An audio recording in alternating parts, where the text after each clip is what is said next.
Hey guys, Craig here, Fergie Time. Today got a fun episode. Matt and Julie, the Aqua Jeep couple. Julie's Aqua Jeep girl and Matt is Aqua Jeep guy, and they're amazing. I hope you get something from it. Like, subscribe, all that good stuff.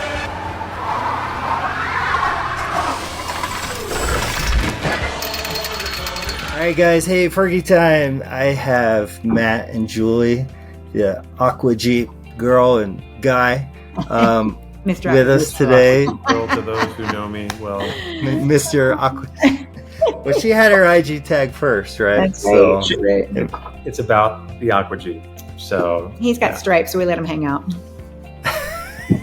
Man, I've been following you guys for quite a while, and I love your videos. And Matt, I know you're kind of, I guess, more recent, not with the wheeling, but with the Instagram.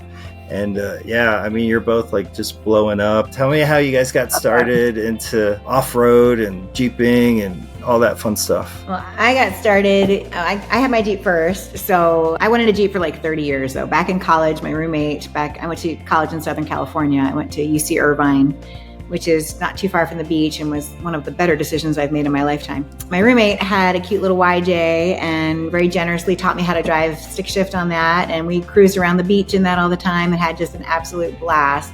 No doors, bikini top on the top, and just a couple 20-year-old girls bebopping around the beach. Very positive association with the vehicle. So it was super fun. And I just love that open air, alive feeling, and wanted a Jeep ever since. And then I moved back to Pennsylvania, got a real career job, met and married this guy. Maybe one of the not best decisions she ever made. And we started our family, and I went down the whole practical mom car route for many years, and the practical mom life, which is never putting yourself first. And you know, gosh, a minivan or a Jeep? What should we have, guys? A minivan. I'm like, oh, awesome. You know, so fast forward many years later, and I had a milestone birthday coming along, and our older girls were pretty much grown, and we were foster parents during that season, but we didn't have any little guys home with us on my birthday. So we went out and we were looking, we had talked about Jeeps for a while, and I finally said, you know what, I think this is the right time to do it. And I went and bought it. And then literally like 3 days later, one of the kids came back, and then the next week, the other one came back. But we set them free, and they came back. And now they're ours. And we adopted them. So nice. Yeah, that's awesome. You know. But car seats work just as well in the back of a Jeep, it turns out. So I wish I had the chutzpah to do it sooner. But that's how I got my Jeep in the first place. So I've had her about 5 years. It'll be 6 years in July. Yeah, I read.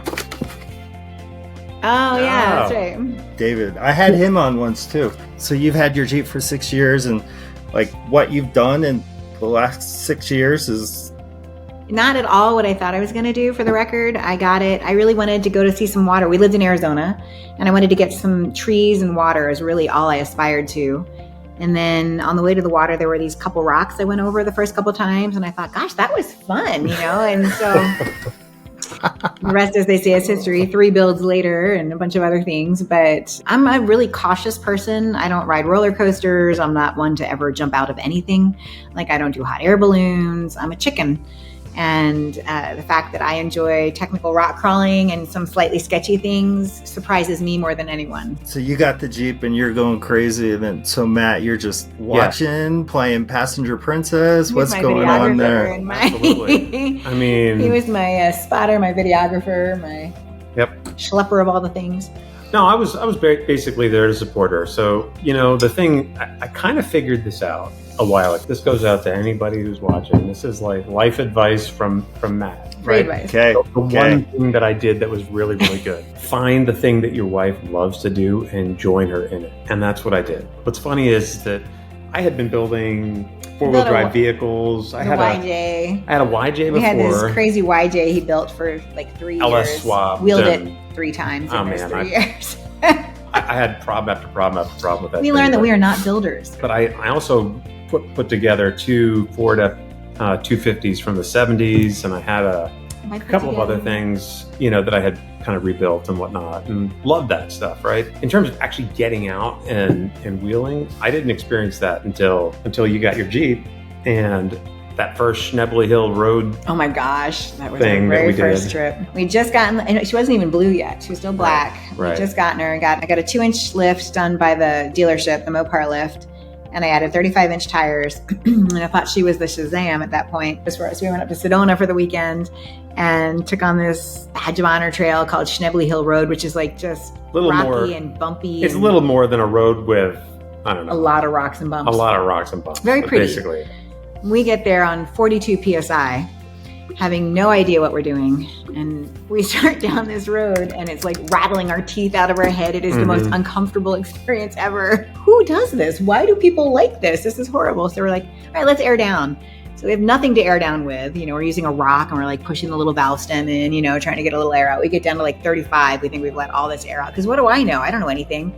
I was always raised, never drive on a flat tire. That's crazy. You always have full pressure in your tires. This is insane. So I get down to 35. We drive a little further, shakes us to pieces again. We stop, we take out more air. This went on 6 or 7 stops. We weren't the quickest studies. Finally, we get down to about 15 PSI and we can actually drive on this road. Like, dang, this is good. Okay, this is a lot better, you know? So we like to learn things the hard way, unfortunately. Yep. You know, when you're a new wheeler, especially, it's like, oh my gosh, you know. And she's a manual. So just for everybody's knowledge, she drives a manual. Almost nobody drives a manual. That's how we were able to get a pretty good deal on I got a killer deal on it. On the rig, because it was like a year and a half on the lot. So we had a lot. Have you ever thought about changing it to an automatic? You know, it's funny, when I got my new engine, my kind friends who let me have, actually, you know, Tom and Sarah, Offroad Affair, who donated their engine takeout from their Gladiator, they included their transmission with it, actually. So I actually briefly considered swapping it because I have a transmission just sitting there. But to be honest, I really like driving a stick shift. I know it doesn't seem logical to most people, but I honestly feel like I'm a little bit more in control. If it doesn't stall, it's delightful. But when it stalls and I'm in kind of a technical spot, it's not the best. But even with that, I just like driving stick. I always have. So Matt's off-road game, what is that? I've been now, and I really can't tell you. I don't understand what's going on. I think I can summarize it. Okay, you help. So Matt's off-road. First of all, Matt and his family are tremendously good people. For people that actually know who they are, they're very sweet, very nice. They people. are just the nicest people, as well as all of the other folks that are on-air YouTube type people. We really have a really good time with them. They appeal to a huge. I mean, obviously, millions of people are watching, right? And think about how many people, even if you get like 1% of those people to come to your event, that's a huge turnout, right? Yeah, I mean, there were a lot of people in town. I mean, there were people there from Great Britain, from like around the world that were there for the very first time that they've ever visited the US. A lot of people that were there are into off-roading, but I think a lot of people are off-road adjacent, and there's just so much excitement. There's so many different things going on there. It was really interesting. Some of it is YouTubers who aren't into off-roading driving off-road vehicles for the first time on the trail.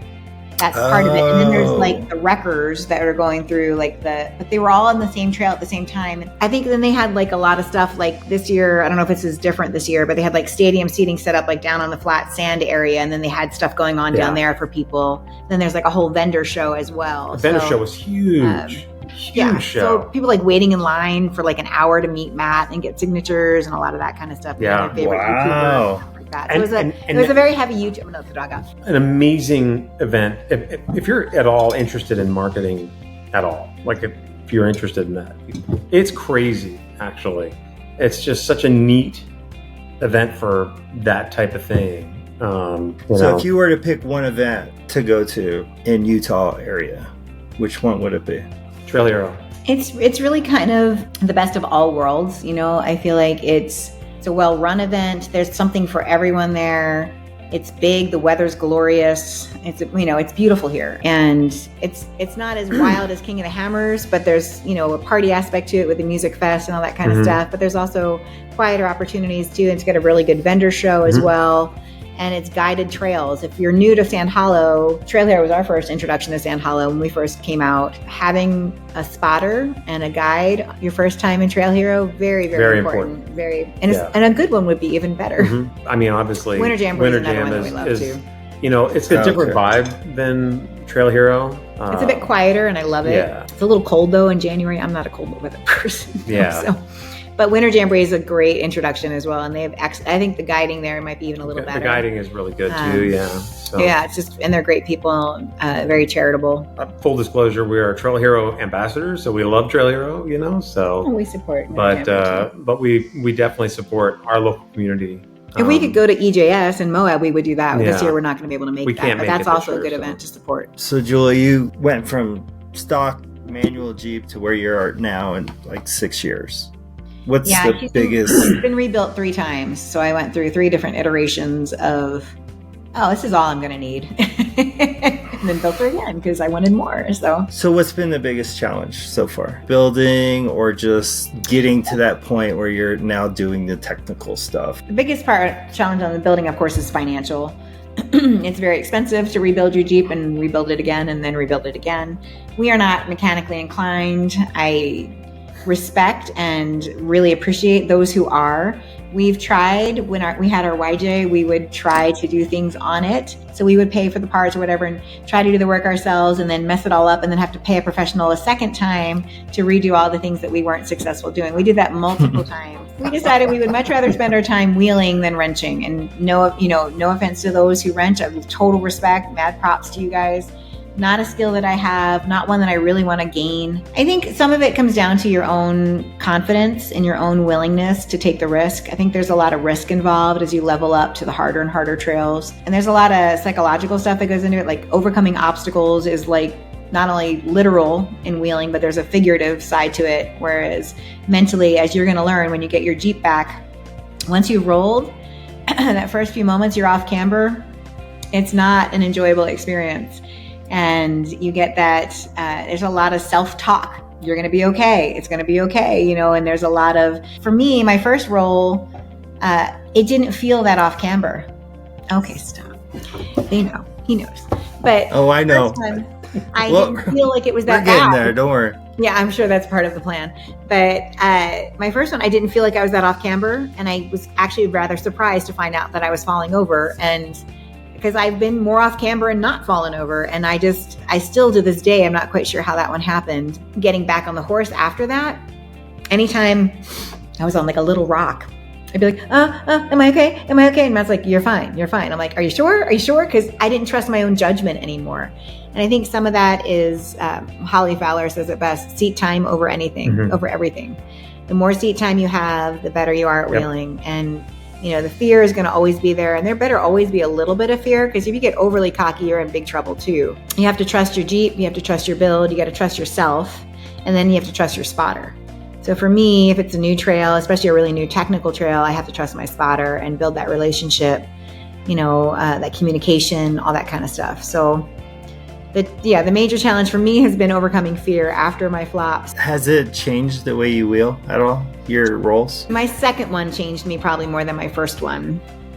I did another rebuild after my first one. So it was going to go in and get new axles and new body armor, new suspension, and a whole bunch of other stuff was planned for it anyway. But my second roll, I had just gotten it back. I mean, she was perfect. Like, she'd just gotten out of the body shop. I mean, like, everything was absolutely perfect on it. And that one was a little tougher because I was very upset with myself for that one. The other complication with the second one is I hit my head when I rolled through the open window on a rock. So I had a concussion from that, and I don't remember the actual roll. So not only that, she couldn't figure out why her head hurt on this side too. Well, that's not. Oh my gosh. And so our friend actually had taken a picture at that moment when her steel cup is flying through the air, cup holder and whacking her on the side of the head at the same time. So it's hitting me on this side, and then this side's hitting the rock coming through the open window. Oh my goodness. You know how Colorado is. There's lots of rocks. Yeah. Anywho, that one, I don't have any fear after that because I don't have a conscious memory of that roll. So, but my body remembered. So the next she doesn't remember 15 minutes of it. Yeah, I can't process that memory. Wow. So, which I think is kind of a blessing in disguise because it took me a long time to get over it the first time. The second time, my body kind of seizes up when it's in that position because it kind of remembers, but I don't have a conscious memory of it, which I think is a blessing. So yeah, the first thing I remember is sitting on the side, and it was raining, looking at my Jeep on its side thinking, now what happened here? Like, how did that happen? I'm like, What the heck happened? She's telling me, Matt, you have to turn off my Jeep. Why is my Jeep on? And I'm like, did I say that? something. Yeah, you're saying like after it rolled. You mean? Yeah. So since you rolled, have you done that same obstacle again? No, and I probably won't. Either one? No, I actually haven't done either of them now. Yeah, the first one was on Twister Trail, which is a trail here, a pretty well-known trail here in Sand Mountain. And I haven't gone back and done that one yet. And I haven't been back to Colorado since that. Well, we went from there and ran Holy Cross and we did Chinamans and stuff afterwards. Other stuff like that. Probably shouldn't have been doing that with a concussion, but I was only going to be there for the week, so I went. She's like, I want a wheel. I'm like, so after how long did it take you to get your Gladiator after watching? I finally got my YJ kind of dialed in. And we were trailing it. I blew the head gasket again, which was awesome because I drove it super, super, super fast, and it was very hot. Had a great time doing that. That's just a little example of our YJ build experience. There you go. Yeah. There's just a little sample of what those 3 years was like. Anyway, had a great time building that and all that. But then I got somebody, gentleman purchased it actually. He wasn't even for sale. He was selling an extra soft top, and he had it posted with his Jeep holding up the soft top box. And the guy said, "Hey, is your YJ for sale?" And I'm like, "Hey, make me an offer because it's in the shop again." So, and he did, and it worked out. It worked out. We lost our shirts on it, but a little bit, yeah. But that was enough for us to basically, she had seen this Gladiator actually up in Colorado. I flew with my son to Colorado and handed the gentleman, who, by the way, is just the nicest person, handed him the check basically after test driving it, and I'm like, on my way to Trail Hero. And drove it to Trail Hero. And I wheeled the whole week. I mean, it was wow. Yeah, the first time I saw it was out here. So. Yeah. We had a great time, with it as it was. It came as a really great build. Yeah. But it needed some stuff done to it. And then we partnered with RPM Steering to change out the suspension. Yep. And now it's like next level craziness. Yep. So I call him one-up-ya man. I don't know if you've heard me say that about him. Like, my Jeep is amazing, but his Jeep is a little bit more amazing. I'm on 40s, he's on 42s. I've got amazing shocks with reservoirs. He's got these crazy racing shocks with like even bigger reservoirs. It's like one-up-ya man. I think that the Gladiator market is really set to take off. He says he thinks the Gladiator is going to be the new LJ. I'm like, I'm not sure about that. That wasn't me that said that. Somebody said that to me. Quoted someone. I quoted that. Is such. I'm going to clip that. That's going to be the Gladiator is the next LJ. The new LJ. Yeah. All the LJ guys are like, ah! I know they're rolling over. We love LJ guys just because we can harass them about being LJ snobs. Yeah, it's just like so much fun. We just dig that. Some of them will even hang out with us. Yeah, some of them occasionally slum it with us. So I'm assuming when you wheel, you go and you take both Jeeps. Yeah. Typically, so how is it like you're watching Julie do something crazy or vice versa? I love it. The crazier the better as far as I'm concerned. Yeah, he's not the husband who puts me on easy lines. He's the husband who tries to find the hardest lines for me to go on. Yep. And I'm out there struggling with my manual and my little 40-inch tires, which in my crowd is little, killing myself, and I'm working really hard and I'm getting up the obstacle, and then he gets up and goes bloop, like right over it like it's nothing. And I'm like, where are you? See, I'm not the prototypical husband, I guess. I don't know. I think she can do anything, literally anything. And so I think the only thing that holds her back usually is her. And so basically having to drive it home. Well, there's that too. When we were first starting out at events and whatnot, and we had spotters that were like professional spotters and whatnot, I would ask them to put her on the hardest line.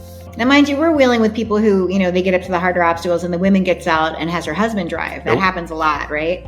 Send her on the hardest one. Not me. My husband's like, hey, this looks too easy over here. Don't put her over there. Put her over there. You watch. I do like a challenge. I like technical trails. Yeah. I'm not a send it kind of girl. I don't have a lot of power in my engine. I have a stock V6 and it's underpowered for the weight of my Jeep at this point. I like to crawl everything. I like to find a line. I like to fiddle around until I can find a good line. That's more how I enjoy wheeling. People are like, hey, you got to really give it some onion. I'm like, don't have a lot of onion. I can give it a little. You said your first Jeep was black? This same Jeep started out black, yeah. So how did the whole Aqua Jeep thing start? Well, I love the color of the sea in Maui. Oh, That's your favorite color? You can see I'm a sea turtle fan. I love the ocean, and I wish we could live in Maui and snorkel with sea turtles full time, but that's not the life that we live.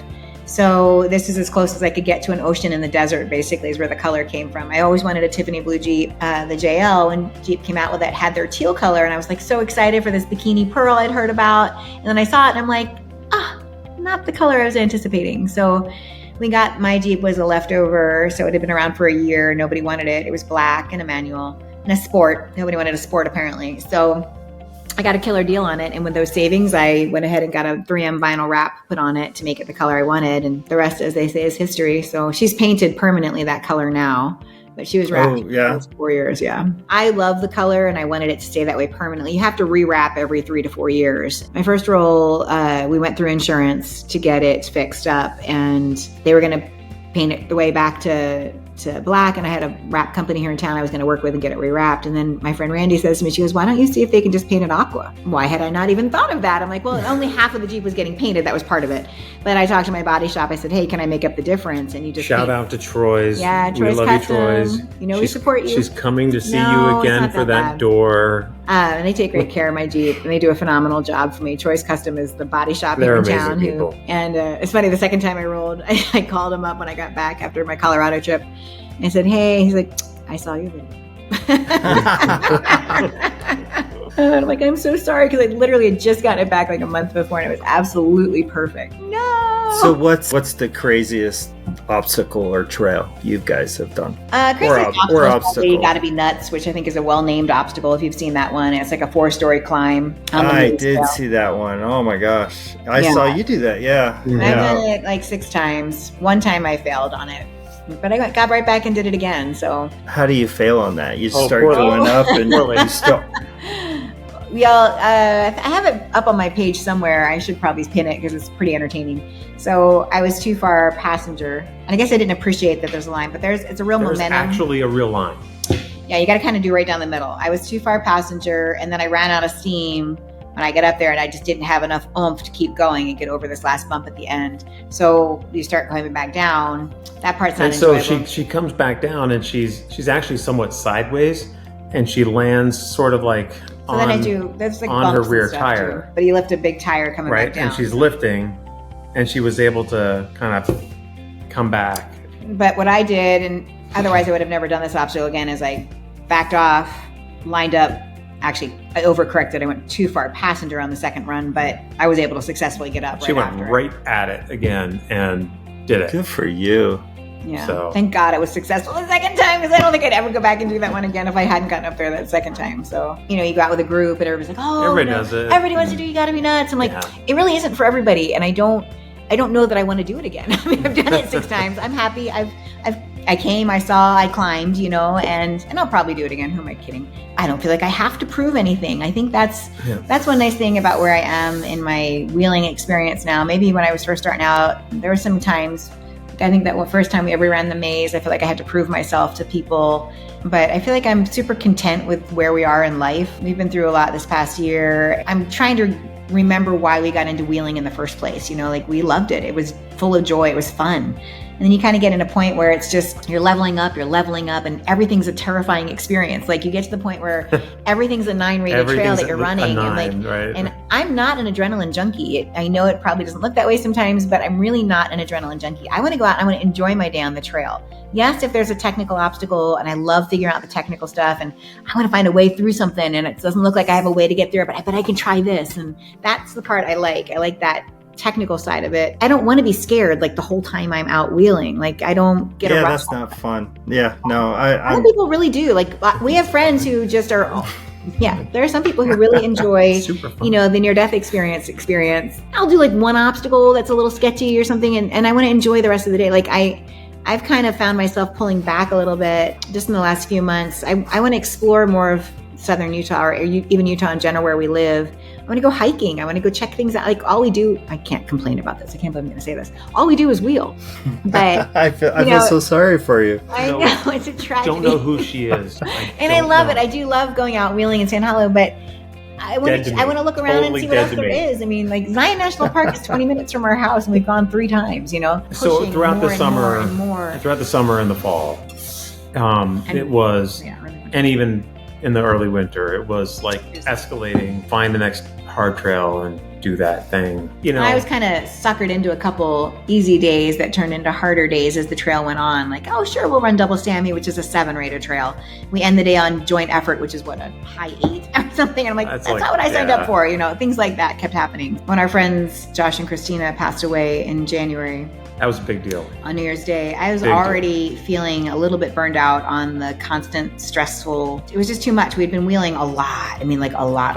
Like the house was a disaster. Like we hadn't been home. Like we were just out, like an event. If you've been to events and you know how like 5 or 6 days in a row of wheeling is, it was like week after week after week after week of that. And I was starting to get kind of burned out on that. And then New Year's Day, Josh and Christina died in that car accident, that horrendous call I got that I still have a hard time believing happened. And that one took the wind out of my sails completely. Like I didn't even want to drive my Jeep to the store. I'm still really impacted by that. Like they lived a very similar life to us. They were out wheeling like we wheel. And with our kids, we were out on the trail all the time. Every event. Yeah. They drove their Jeep on the highway, which is where it happened. Like we do the same thing with ours. They built their Jeeps, the way we built our Jeeps. My oldest daughter, when I was talking to her about it, because she knew them well as well, she said, Mom, what's to keep that from happening to you? Like, what's different? How do we keep you safe and the kids safe and everybody else safe? And that took the wind out of my sails. I'm not going to lie. Like I didn't wheel for me, I didn't wheel for weeks, which is saying a lot. And then Winter Jamboree was right after that. We had friends in town and I went out one day because we had a trail that we led as a memorial trail for them. And we spent the day with friends on the trail reminiscing. And it was a wonderful, it was incredible, like really healing, very cathartic, therapeutic day together. And we did a memorial service for them at the meet and greet the night before. But that was it for me wheeling pretty much all of January. I didn't go out on the trail. And I'm out a couple times a week on average, So I just felt like I needed to pull back, and I kind of lost a lot of the joy of it. We just ran Slip Lock this weekend, which was a trail I always think of Josh and Christina on. And, we're out with friends. It was a small group. It was perfect for us this weekend. And it was bittersweet, remembering Josh sitting there spotting me going around this one thing we call Scarlet's Ridge, him sitting there. First time I've run that trail without him spotting me over that spot, and getting through Hardtop Alley. I had a little trouble. He wasn't there to spot me through it like he usually does, they've left a huge void in our lives. The ripple effect has been that I, for a long time, just haven't been wanting to wheel. So we didn't get out much even in February. He started cutting a new trail, and that was kind of what brought us back to wanting to do more trail stuff. It's really been very hard to find the joy in it again for us. We're still reeling from it. It's just one of those, all the things that you take home from it, the practical stuff, have a will, have multiple copies of a will, plan a trust, all that kind of stuff. The practical stuff is there too. But, don't miss opportunities to tell the people you love that you love them. Don't take anything for granted. Nothing's promised. There's no guarantees. They lived life very fully. They were, if there was anything going on, they were always there. They drove to Texas. They drove to Utah. They were all over the place. They were a great example of kind of a carpe diem kind of family. They went camping. They were out, wheeling. They were always out doing something. They never missed an opportunity to live it. In their honor, we try to continue on with that type of lifestyle, even though sometimes my heart's not fully in it, just mourning them at the process of it. How do I turn this around? No. Okay, so my favorite trail, or my favorite obstacle. So I don't know about trail. My most challenging trail was cutting the trail that I higher anxiety. I named it. Yeah. Well, our last name is Higher.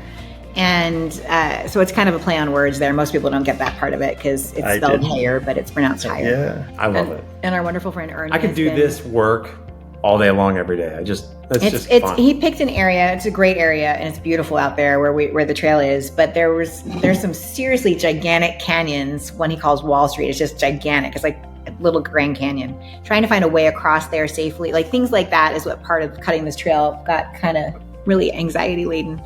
And a lot of it's super, super off camber, which is not either of our favorite thing, especially his. Yeah. But our good friend Ernie was out there winching, and we call it going fishing. There's one day he got stuck in this canyon, man, 5 times in a row. We had to fish him. I thought it was 4 times. No, I think it was 5. Is this a fishing story? I don't know, but it was a lot.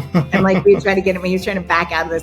And of course, he's driving a limousine. I'm like, I can make it down there. I'm gonna go try that. I'm like, no. And Ernie says, and we both said, Ernie did. He's like, I don't think that's a good plan. I think you need to go across this way. And Matt looked at that way. He's like, I don't want to go that way. Let me just put tires on it. I'm like, let me just put tires on it. So he pulls me out, and I'm like, Ernie's Revenge. This obstacle is now named Ernie's Revenge. You know, which isn't really fair because Ernie doesn't want revenge. He doesn't want revenge. We all know Ernie was right. He's the sweetest, most awesome guy ever. If someone goes and does the trail, or multiple people go and do the trail and get hurt or whatever, would they close it? I don't think so, no, because people roll out here all the time in Sand Hollow. Yeah. It's not like Colorado, I don't think, where there's like legislation type stuff or like feedback where that's concerned. It's an at your own risk sport. Like people who die in the Grand Canyon all the time, and nobody dies on our trails, by the way.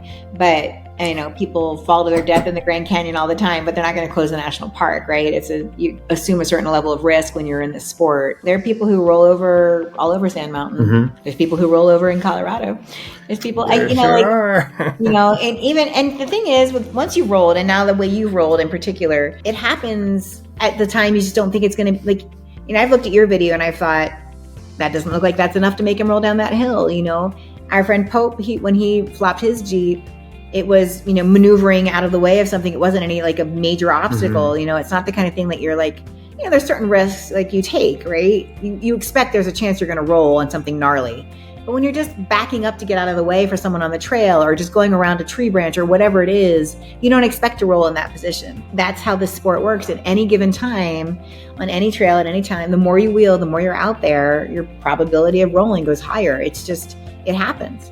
Happens to the best of us, happens to the worst of us. It happens. So as far as your Instagram, how's that journey been? I call myself an accidental influencer because I started my Jeep page because I didn't know anyone who owned a Jeep when I bought my Jeep. I didn't know, like I said, I didn't know how to air down. I didn't even know what airing down was. I didn't know how to find any trails in Arizona.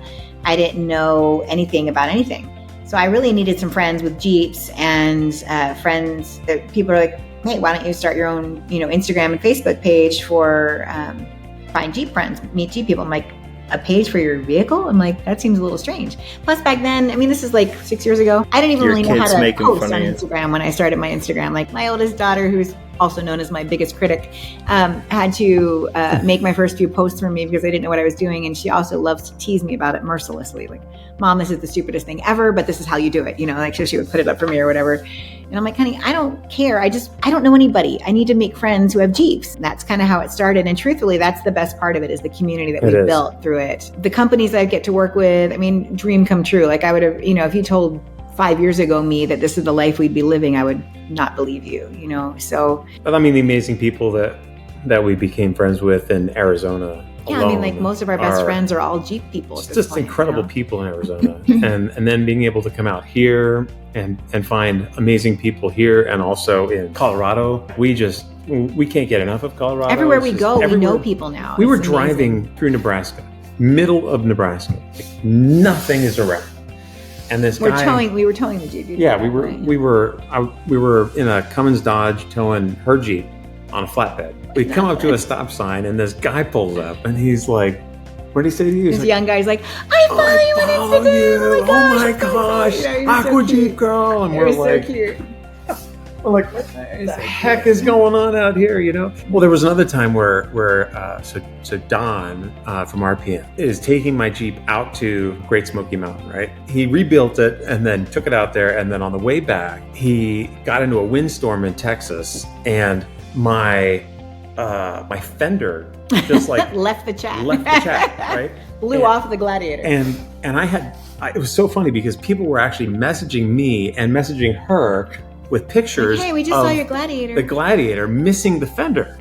And Don calls up and he's like, hey man, really sorry about this. I don't know how to tell you this, but your fender's gone. And I'm like, don't worry, Don, I have a picture. And I sent it to him. And he's like, how the heck did you get that picture? And I'm like, I have lots of people all over the country. But it was incredible, actually. And so who's a better spotter between you two? I think she spots me better, because sometimes I'm a little dyslexic, so I'll say sometimes I'll be like, driver, passenger. You know what I mean?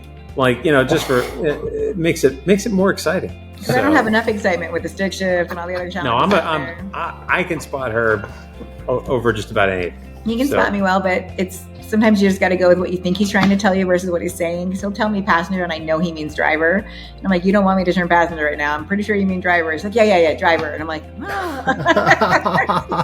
Whereas I can spot you pretty well, I think, at this point. I know his I think build I'm well. a better spotter, but you know. So how do you balance? How many kids do you have? Well, we have 4 total. Only 2 live with us right now. Yeah. But Okay. our two oldest daughters are grown and live in different states. One in Colorado. Oh, no, she's not Colorado now. She's in Arizona. Mhm. And then our other daughter's in Minnesota. Okay. And then our little guys, we've adopted our youngest 2 kiddos who are now 7 and 8. But they've been in the Jeep since they were 1 and 2. They've grown up off-road, basically. Yep. They play in the dirt as a regular part of their lives. And that's They've just our known lives. this. They've known EJS. They've known Yeah, they go to all the events. all the trails. We're family wheelers. They've been to King of the Hammers. They've, like all of that stuff. They just, If we're out, they're out with us for the most part, like Yeah. 98% of the time, unless usually my oldest daughter will watch them for us sometimes, like that we You live. see them going into Jeeping? Our younger 2, for sure. They both talk about wanting to inherit our vehicles and Mhm. things like that, or building his own. And Junior's pretty mechanically inclined. Junior wants to run Ultra 4. So yeah, I wish we'd gotten into it younger. That's my only regret, is that we waited too long to get into this. It's a wonderful lifestyle, and I wish we had done And it such sooner. good people. So, All right, rapid fire. Ready? Favorite trail snack? Pretzels. pretzels. Really? Mm-hmm. What's your dream Jeep build with an unlimited budget? I do love my Jeep. I like that Jeep that Off-Road Affair has, actually. Oh, Mistress? I think that one's a wide open designs tube chassis. That is a dream build. That Oh. YJ that we saw at Slorex too. Yeah. That one was pretty What was that? spectacular. Sessions, I think. Beautiful. That YJ. I think that they're up in Fort Collins. Oh my gosh, that thing's freaking amazing. My Jeep is pretty close to being, everything I want it to be. Though I'll be honest, we talk about selling things or whatever. I could never sell my Jeep. I love my Jeep. I think she would get rid of me before her Jeep, to be perfectly honest with We've you. grown up together the last 5 years. Like she started out stock, and then she had a 2-inch lift, and then she had a 4.5-inch lift, and now she's got, double triangulated rear suspension, 3-link front, and Mhm. coilovers. And so we've grown up together, from not knowing how to air down to tackling pretty challenging trails successfully together. And we've bonded through, damage and scary stuff and happy times, and through COVID and all of that. And the only thing I would change on my Jeep now would be to get a different transfer case, I think, to have a lower crawl ratio so they don't stall again. LS, just LS. And he wants me to get a more powerful engine, maybe someday. We'll see. What's one thing you have in your Jeep besides recovery gear? I have a whole bunch of fluids and whatnot Oh, he that I brings a lot bring of- yeah, he just in brings a lot case. of- I've got every tool that I can possibly fit in my Jeep too. Probably my radio too. I like to have my radio. I like to have yeah. communication. What's one off-roading myth? That women can't wheel as well as men. There you go. It's a good I one. like it.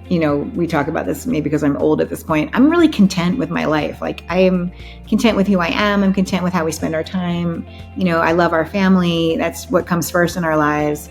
We're people of faith. God comes first in our lives too. And we're just content. Like, I don't feel like I have to prove myself to anybody. I don't feel like I have to impress anybody. I'm not here to impress people. I'm here to make friends and build community and encourage others to try this wonderful sport that we found. And if there are women out there who haven't wheeled before and are scared, you're not alone. We all start out scared. My friend Sherry likes to say, do it scared.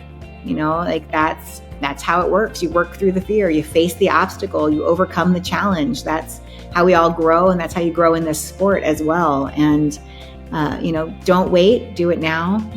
Don't waste the time. Make the most of every opportunity you're given. If you're on the fence about it, do it. Friends, and I love the community. I love the people we've met, the relationships we've built, the life that we get to live. We're super blessed to get to live this life. Not everybody gets this opportunity. And that's kind of why I started my page. I'm like, hey, do it. If I can do it, Matt was jealous, so he had to start his own page. Now he's doing it. You see? And he's even doing it. One up you, man. Oh, dude. I love it. Totally one up you, man. If you ask Steven, he'll tell you. Steven calls him cheat code. If your life had a theme song, what song would it be? The Benny Hill theme song. Anything by Journey is my favorite wheeling song. I love Stone in Love by Journey. That's probably one of my favorite songs ever. Most people don't know that one because it's not on. I don't think I even know that one. Do yourself a favor. It's my favorite Journey song. Meaning wise, I would say there's a song by Trace Atkins that talks about making the most of the time that you've got here and not waiting. Don't waste time, basically. And that's probably the one that has the most impact in that. And I think losing Josh and Christina reinforced what I already knew. When my older girls were little, we homeschooled them for 8 years. And I had a friend, a mentor woman in my life many years ago who said, these are the good old days. You're going to look back on these days. And that really stayed with me for the last 15 years. I've lived like these are the good old days because, time goes by so quickly. We call them round two, the little guys. Round one of children are 24 and 21, and our round two are 7 and 8. So we've lived through this already once, so we know how quickly this time goes. And, we joke that the days are long, but the years are short. It's exhausting raising little kids at our age, but it's just the most wonderful life. And we know that this goes by super quick, even though some days it doesn't feel like it. There's an artist I listen to a lot, Andrew Peterson, and there's a song that says, "Don't you want to thank someone?" And, I wouldn't be here without other people. You know what I mean? So without God helping me out, really, without the people that have kind of helped me along, in this journey. So thanks for hanging. I'm glad we were able to do this. Yeah, sorry it took us long to get our acts together, but yeah. All right, guys, that was fun. Yeah, we just kept chatting, and we could probably keep chatting for longer and longer. They're a great couple. I can't wait to wheel with them someday. And I hope you like it. Like, subscribe, all that good stuff. Thanks, guys.